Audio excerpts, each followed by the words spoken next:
Hi, everybody. It is Sam Monreal. Welcome back to the Sam Monreal Coaching and Consulting Google Hangout. Today, we are featuring our newest coach, Dale Archdekin. Really excited to have Dale on board.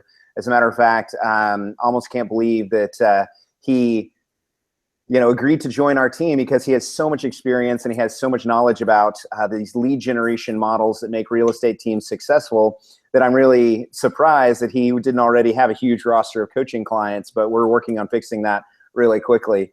So guys, without further ado, I'd like to introduce you to Dale. So Dale, tell us a little bit about yourself. Hey, everybody. Yeah, so I'm the director of lead generation for the number 7 team at Keller Williams right now. I'm based in Philadelphia. And I have about 10 years of experience in the real estate business. I've been a lead generation director for going on 3 years now. And I run an inside sales team. So I handle all of our lead generation. I handle lead conversion, appointment setting. I handle the hiring, coaching, training of our inside sales agents and keeping them motivated. I also handle a lot of the interaction between our ISAs and our outside agents to make sure that the connection is good, the appointments are good, and that we're always working to improve and maintaining a high conversion rate. So that's pretty much me in a nutshell. I have a ton of experience. How I got into this position is that I have a ton of experience with phone prospecting and lead generation. So I started out in high school selling credit card insurance. And then Oh, no kidding. I think I've done almost every job under the sun. So you were selling credit card insurance via the phone or what? Over the phone, man. Yeah, I was in high school. It was a part-time job at night. I would get on the phone and just call complete strangers and ask them if they wanted to buy credit card insurance. They had just, Wow. I was in a big call room. So like a boiler room, basically. It was like a boiler room, yeah. Headset, Nice. They piped it in. You were on a predictive dialer. You had this script in front of you with all your objection handlers on flip pages. Yeah, just banged it out, man. So I did pretty good at that. I graduated to magazine subscriptions, like calling people and getting them to renew their Time or Sports Illustrated. That was cake. Nice. I'm sure the Sports Illustrated was always easy whenever the swimsuit issue was coming out. Then everybody was an easy sell to get them to renew, right? Yeah, that was the hook. But then the problem was they would take good people like me and they'd be like, oh, the credit card insurance sales are dipping. We got to put you back over there. And I'm like, I'm getting punished because I'm good. Well, so it sounds like you learned the phone-based prospecting game early on and got over your call reluctance early on. I wonder what it would be like if we actually put more high school students through, phone-based sales training, how that would affect the salespeople that we're putting out there into the world. But I wanted to go back to something that you said earlier, that you're the director of lead generation for the number 7 team within the entire KW system. Wow. I mean, how many agents does Keller Williams have? Like, well over 100,000. Oh, like 130,000. Right? Okay, so your team is the number 7 team out of all 130,000 agents within KW, which I believe is the largest real estate franchise in the world right now. Is that correct? Yeah. They're killing it right now. They are now the largest. So this is really amazing, Dale. I mean, you've been with them for 3 years, and I'm assuming that it wasn't just one of these things you walked in and everything was already set in place. I mean, you really had to build, I'm guessing, a lot of these lead generation, lead conversion, marketing, and sales systems, from scratch, right? Yes, exactly. So what they had was they had a couple of websites. They had a company that was running AdWords for them. And that was really pretty much it, So I had to build it all from scratch. They didn't have inside sales agents. They didn't have, we've grown over the time that I've been with this company. We've grown just even in our lead generation department, having to build various systems to handle all of the lead flow. It's a huge difference to go from a couple of leads a day to a few hundred leads a week, or just thousands of leads in a month. It's a big difference. Yeah, absolutely. And so, you guys also have several expansion locations now, correct? As a matter of fact, I believe y'all are in 8 locations total besides your primary office in Philly. We have 11 offices total. Okay, great. So give us the rundown of where all those offices are located. This is fascinating because, I know a lot of real estate teams out there right now are really trying to crack the code on how to expand. And I know, from our conversations, there's still a lot of things that y'all are figuring out as you move forward, but it sounds like y'all have done some things right in setting up the systems and processes in order to expand to already 11 locations. So talk to us about those 11 locations. Yeah, so in Pennsylvania, we have 1, 2, 3, 4. We have 4 or 5. Forgive me for not knowing the exact number, but we have 4 or 5 locations in Pennsylvania, which are all within, say, a 30 to 45-minute drive of our main hub office. Okay. And then we have 2 offices in New Jersey, which again are about 30 to 40-minute drive. Okay, but different states and different rules. Yeah, different state, different rules, different methodologies. So Pennsylvania is not an attorney state. Jersey is an attorney state. Gotcha. So even that small fact is a huge difference. And then we have 3 offices in Florida. We have 1 office in Ohio, and we have 1 office in the UK. Wow. That's crazy awesome. I love to hear that. And I know, yeah, it is. I know real estate. It's pretty interesting. A lot of what we do, we have the operations side that spends a lot of time maintaining culture. And then we have my side that creates the websites, creates the lead gen, creates the structures for them, creates the contact management system to support those individual offices, those expansion offices. And then we have a marketing department that handles the individual agent level marketing items. And then if you look at my department, lead gen, we lead gen for the whole office. So really, I mean, you guys have the 3 legs of your stool, and again, I'm a big believer in this, these 3 departments are your backbone of your operation, your agent team, your operations team, or your admin team, and then your lead generation department. So you are the head of that very important 3rd leg of the stool, which really is, I like to allude to it being the pointy end of the spear. It's really where the whole thing starts. None of the other processes really come into play until the leads are actually generated, until we've got clients who we can potentially work with, right? Yeah, it's definitely one of the biggest parts of it. And so how big is the ISA team that you're working with? And give me a rundown of all the different things that your lead generation department is handling on a day-to-day basis. Wow. How much time you got? Yeah, exactly. I'm thinking in my brain, how do I formulate an answer to this so that I can make it logical for you? So we have all the systems that are in place that generate the leads or generate inquiries, if you will. And I'm not including, this would be including the systems that pull the expired and withdrawn info, that pull the just listed, just sold, or circle prospecting info. So all those systems, we maintain those, we upgrade those, we fix those, they break on a regular basis. So you've got your, what are the ISAs going to call, or who are they going to reach out to, and how are their leads managed, right? So there's all those system pieces. Then we have the actual so you've got your technology infrastructure, basically, is what you're saying. You've got your websites and all the different hooks you've got in the water. Okay. Yeah, all the hooks in the water, and then all the internal technology that manages that kind of stuff. Our contact management system we run in Fusionsoft. All our websites get piped into that stuff. We've got drip campaigns, like just so many things to do. Then you have the actual work of what the ISAs do on a day-to-day basis and how they're doing it, and how are we holding them accountable, and how are we motivating them, and how are we keeping their energy up, and how are we helping them overcome whatever obstacles they're running into, or whether it's in their head or out in the real world, which usually it's some combination of whatever's going on in your head and the way that you're interacting with the world is causing your numbers to not reflect what you want to see. Sure. So we help them through that, right? And then we have the appointments that actually get set for the outside agents, and what's going on with those. How's that converting? How are the outside agents operating? How are the inside and the outside agents working together as a team, right? So this is what we do on a daily basis here, and I just have to figure out which which fire am I working on right now? And how do I keep all the plates in the air? That's pretty much what I do. Great. No, I love it. And I mean, it sounds like a lot of what your day is spent on is prioritizing.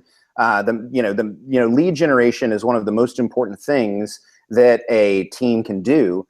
Because again, as we discussed earlier, nothing else happens until the leads are generated, but it's about prioritizing those lead generation activities to figure out the things that are going to deliver the biggest results for the business. And clearly you guys have figured a lot of those things out, and you've done a good job in that, kind of identifying your one thing, because, your team is now number 17 within the KW system.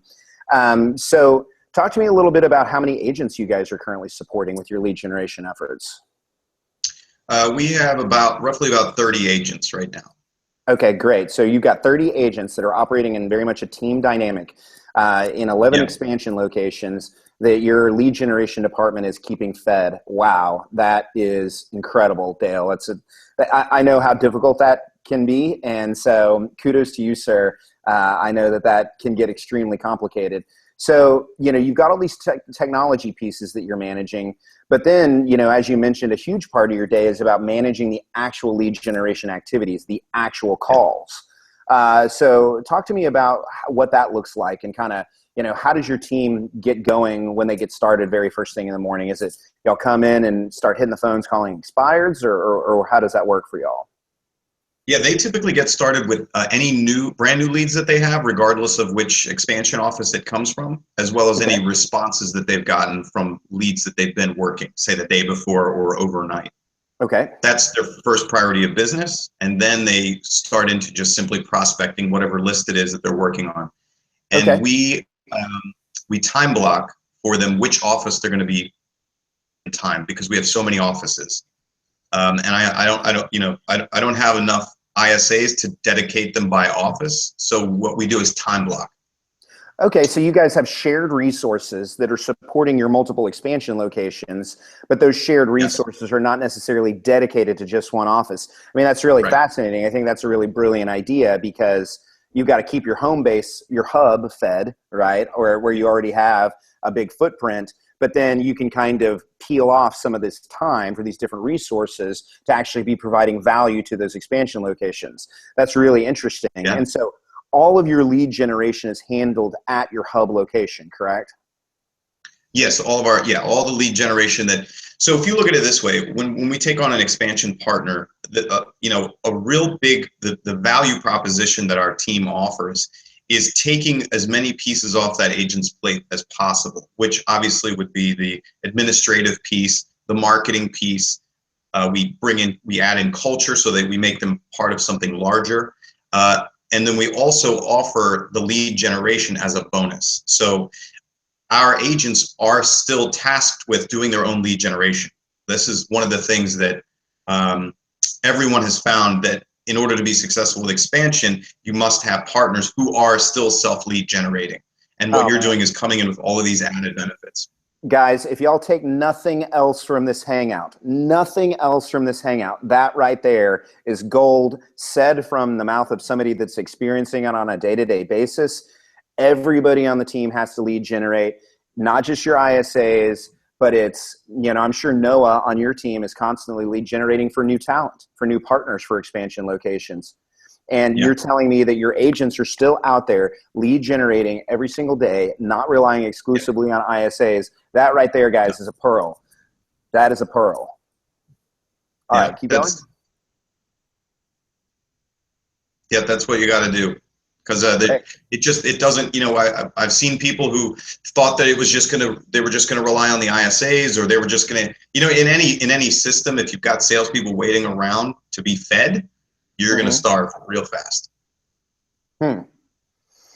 Very interesting stuff, man. I really appreciate you sharing that with us. That was definitely a huge nugget. So, I know one of the things that you've really specialized in and really has become an area where you focused a lot in is how to find the right talent for lead generation department. So talk to us a little bit about how you go about doing that, because I know that's something that a lot of people out there that I talk to really struggle with that aspect.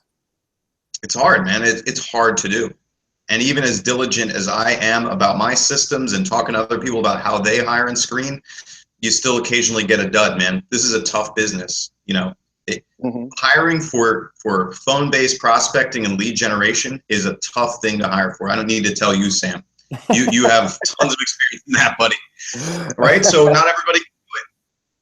Yeah, I mean, having 22 ISAs working for me currently over at Rockerbox, trust me,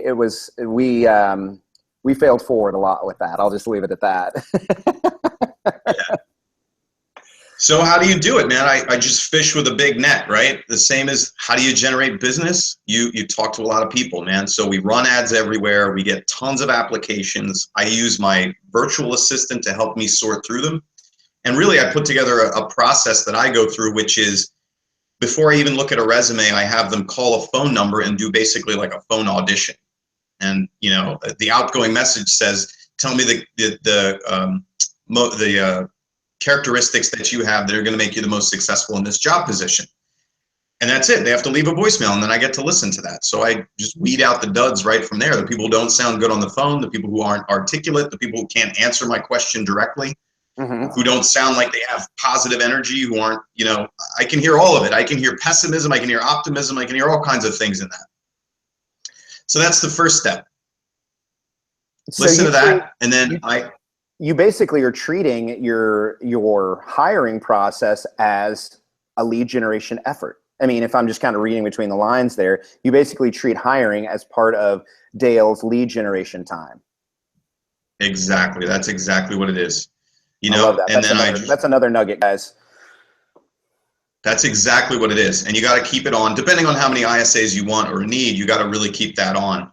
And then after they've gone through that phone screening, I listen to it and I figure out which ones I'm going to invite to a role play session with me, right? So then I have my VA invite the ones that sound good to a phone call with me where I answer the questions about the base pay, the compensation.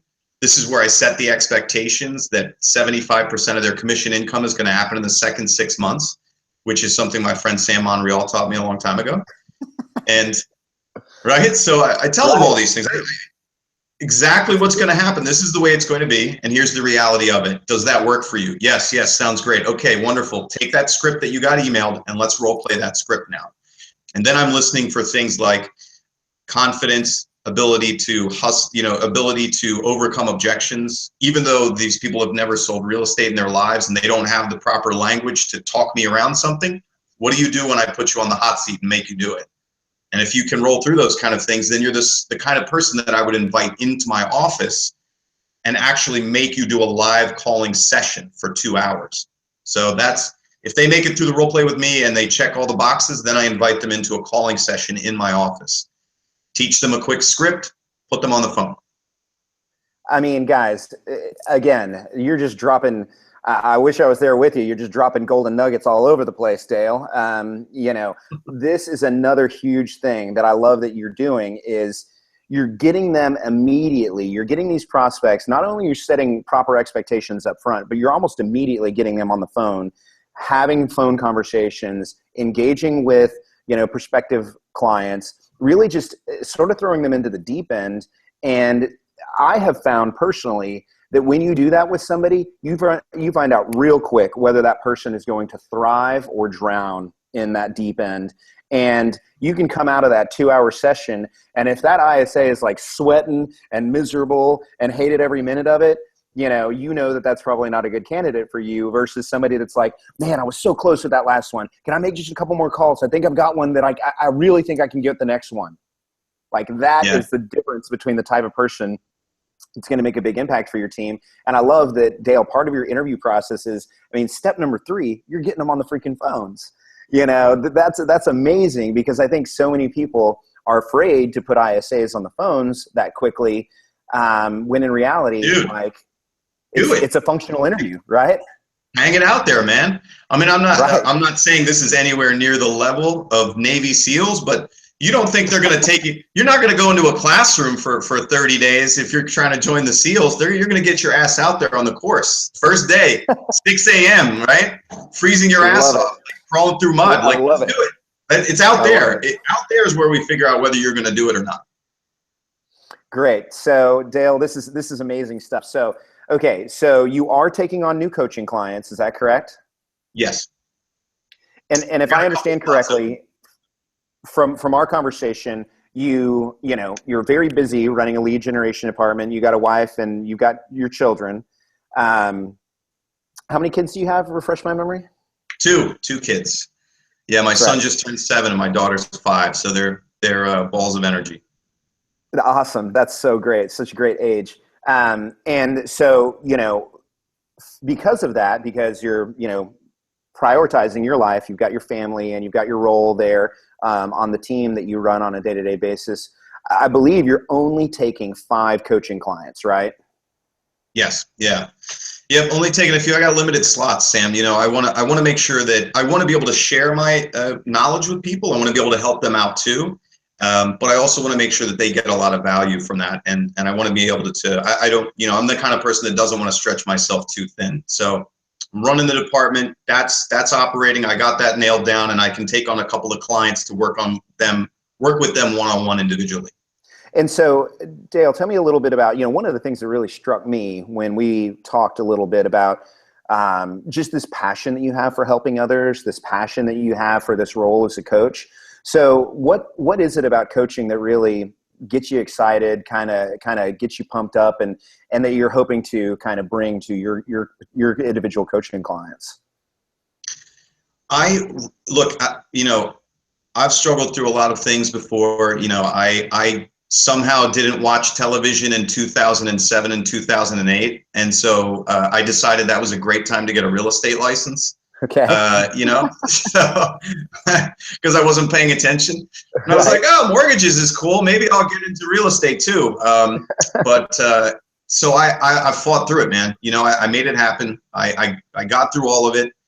And when I find somebody else who's struggling with something, wants to get to the next level, doesn't know how to get there, I really get a charge. It really picks me up to be able to help somebody get to where they want to be, to help them shortcut a process, to help them get to what they want faster so that they don't have to spin their wheels or struggle or, deal with the difficulty of actually achieving what it is that they want, or to be able to lessen that difficulty for them, to lessen that learning curve for them is something I really enjoy.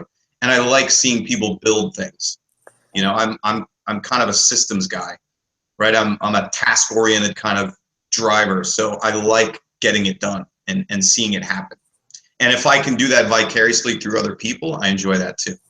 Dude. Oh man, I just love it, brother. That is so powerful. I love it that you have such a passion for the role. So guys, in conclusion here, what you have is an opportunity to get coached by somebody that I'm extremely proud to be in business with, somebody that has not only a passion for this role and for this lead generation business, but a passion for helping others succeed and having success through others. So for those of you that are still on the fence and are still wondering if Dale can help your business, what we're actually offering is a free 30-minute coaching consultation with Dale, where you can learn about his style, where he can learn more about your business and really what it's going to take and how he can engage with you to help you take it to the next level. And as we mentioned earlier, he's a busy guy and he's only taking on 5 coaching clients. So that's only 5 people that he's going to be working with. So if you would like to learn how the director of lead generation from the number 7 Keller Williams team in the entire world has built his operation and how he can support you in building your own, definitely sign up for the free coaching consultation, and we'd be honored for the chance to work with you to help you grow your business and take your lead generation to the next level. So thanks for joining us, and we look forward to hearing from you again. And you'll be hearing from us again as well with more hangouts from the team here at Sam Monreal Coaching and Consulting. Thanks, guys. Thanks, Sam. Thank you.